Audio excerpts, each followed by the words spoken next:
آج کل نا میرے اوپر فیس بک پہ یوٹیوب پہ پیسے کمانے کا الزام بہت لگ رہا ہے. اتنے کروڑوں روپے کما رہے ہیں, اتنے کروڑوں روپے کما رہے ہیں. میں کبھی کوشش کرتا ہوں اپنی تعریفیں نہ کروں میں بیٹھ کے, لیکن بعض لوگ الزامات لگاتے ہیں تو پھر اس کی نفی میں تعریف کرنی پڑتی ہے اپنی. تو یہ اللہ تعالیٰ کروا دیتا ہے جبرن قہرن. وہ گن پوائنٹ پہ لوگ کہہ رہے ہیں کہ آپ اپنے بارے میں وضاحت کریں. پہلے بھی ہوتے تھے, یہ چند لوگ کرتے تھے. اب تو ایک پورا پروپیگنڈے کے تحت جب کسی کو الزام کے لیے کچھ نہیں ملتا نا, تو پھر یہ کہ چندے سے پیسہ کما رہے ہیں, پھر یوٹیوب سے پیسہ کما رہے ہیں, اور فلانی جگہ سے پیسہ کما رہے ہیں. یہ مولوی پیسوں کے لالچی ہوتے ہیں. تو اس لیے میں 2-3 جملوں میں ایک وضاحت کر دوں کہ میں اس وقت الحمدللہ جتنا پیسہ کما سکتا ہوں نا, آپ کے خواب میں بھی آپ اس کا تصور نہیں کر سکتے.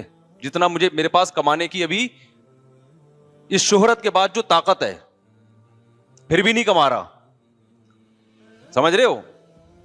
مجھے جو اللہ نے رزق دیا نا, وہ میری چاہت کے بغیر, اور میں رزق کے آگے آگے اور رزق میرے پیچھے پیچھے, اس طرح سے مجھے مل رہا ہے.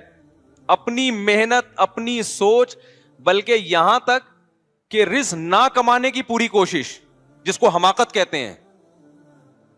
میرا جب بزنس, ابھی تو میں نے وہ ختم کر دیا, ابھی پرسوں ہی ختم کیا, تو اب مجھے بتانے میں کوئی حرج نہیں. میرا شہد کا بزنس ہے تقریباً 15-16 سال سے. میں اگر اپنی کمپنی کا نام یہاں ممبر پہ بیٹھ کے ایک دفعہ اناؤنس کر دیتا کہ یہ میرا شہد ہے, یہ میری شہد کی بوتل ہے, ممبر پہ نہ کرتا, یوٹیوب چینل پہ اناؤنس کر دیتا, آپ کیا سمجھتے ہو کہ کم سیل ہوتی منتھلی؟ بولو نا. 15 سال سے. اب میں نے ختم کر دیا تو اب میں اناؤنس کر رہا ہوں. ختم کیوں کیا وہ بچاؤں گا وجہ میں, چل نہیں رہا. جن کو بھی میں نے دیا انہوں نے کہا اس پہ آپ اپنا نام ڈالو کہ مفتی طارق مسعود صاحب کا شہد ہے. میں نے کہا میں اپنے نام کا منجن بولو نہیں بیچوں گا. 15 سال سے مجھے لوگ کہہ رہے ہیں کہ آپ اس پہ اپنا فون نمبر ڈال دو. ایک دفعہ اسٹیکر چھپے تو اس پہ میرا فون نمبر ڈال دیا کہ تاکہ لوگوں کو یقین آئے مفتی صاحب کا شہد ہے. میں نے وہ سارے اسٹیکر جلوائے ہیں, ضائع کروائے ہیں کہ میں نے کہا اگر یہ شہد کا کام میں پہلے کر رہا ہوتا نا, اور پھر مشہور ہو جاتا, کوئی مسئلہ نہیں ہے. پہلے کر رہا ہوتا اپنے نام سے, پھر بعد میں میرا نام بے شک مشہور ہو جاتا. لیکن یہ تو میں بہت پہلے سے کر رہا ہوں. نام اب میرا مشہور ہوا دین کی وجہ سے. اب میں اگر اس کے نام کا میں لیبل لگا کے شہد بیچوں گا تو شہرت دین کے ذریعے ہوئی ہے, اور وہ شہرت پیسہ کمانے کا ذریعہ بنے گی. یہ جائز ہے مگر غیر اخلاقی ہے. مجھے یہ کام غیر اخلاقی لگتا ہے. میں کروڑوں روپے چھاپ سکتا ہوں. آپ کہہ سکتے ہیں ممبر پہ اعلان نہ کرتا, میں ایک الگ شارٹ کلپ بنا دیتا, اپنے چینل پہ ڈال دیتا, یہ میرا شہد ہے اور یہ ایک دم بالکل خالص شہد ہے, تو جو حضرات خریدنا چاہیں اس نمبر پہ رابطہ کریں. اس میں کتنا ٹائم لگتا ہے بولو نا؟ 2 منٹ لگتے ہیں. مجھے شرم آ رہی ہوتی کسی بندے کو کھڑا کر دیتا کہ یار یہ کھڑے ہو جاؤ اور لوگوں کو بتا دو یہ مفتی طارق مسعود صاحب کی کمپنی ہے اور یہ ان کا شہد ہے. دے دنا دن بکنا شروع ہوتا. وہ ہمیں اللہ نے پیسہ کمانے کے ذرائع, جو لوگ ہم پہ اعتراض کر رہے ہیں نا کہ یہ مولوی لوگ لالچی ہوتے ہیں, ہمارے پاس جو وسائل اور ذرائع اس وقت ہے نا, وہ آپ کی سوچ سے بھی بہت زیادہ ہیں.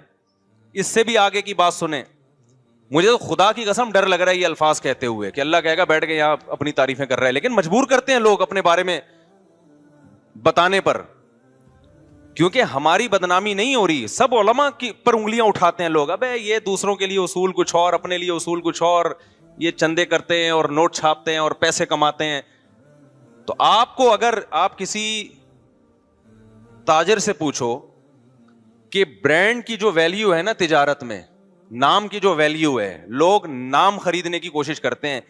میرے پاس آج سے نہیں کئی سالوں سے تاجر لوگ آئے ہیں جن کے کروڑوں کے بزنس ہیں کہ مفتی صاحب صرف اپنا نام استعمال کرنے دے دو, آپ کا اتنا شیئر اور اتنا % پروفٹ آپ کو گھر بیٹھے ملے گا. مجھے کیا جا رہا تھا کہ میں ان کو بول دوں ٹی ڈاٹ استعمال, یہاں تک کہا کہ ہم ٹی ڈاٹ کے نام سے کمپنی بنائیں گے.